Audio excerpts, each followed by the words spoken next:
Hi guys, maghihimay nga ako ng alugbati. Tignan nyo naman guys, napakaganda yung binigay ni Kuyang alugbati. Galing sa tanim niya ito. Kaya pwede yan ilagay hanggang malambot yung tangkay niya. Yan. Favorite ko to guys, alugbati.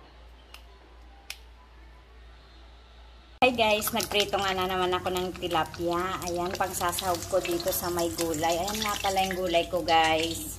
Yan, walang sawang gulay yan. At ito naman yung pinapakulo kong paglulutuan ko ng dinengdeng. Yan nga guys, sinuna kong dinagay yung tilapia para mas malasa. Siyempre, bawang sibuyas. Ayan, papakuluan lang natin guys.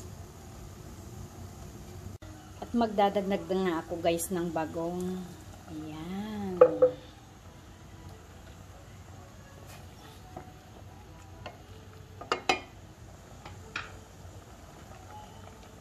Guys, eto na ang aking gulay.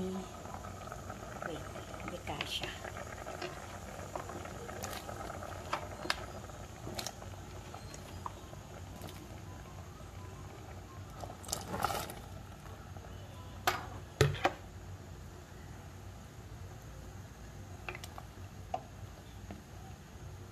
Painit din ako ng rice galing sa Chowking. Hindi kasi namin naubos kagabi.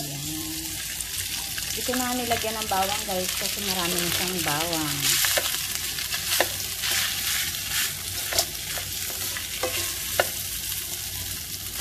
Oh, ito na yung gulay ko guys. Wow, sarap.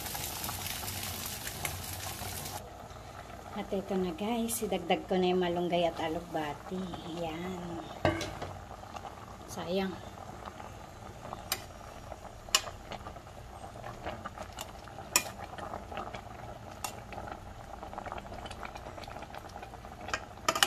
At ito na nga guys ang aming ulam ni Colette. Kain tayo guys.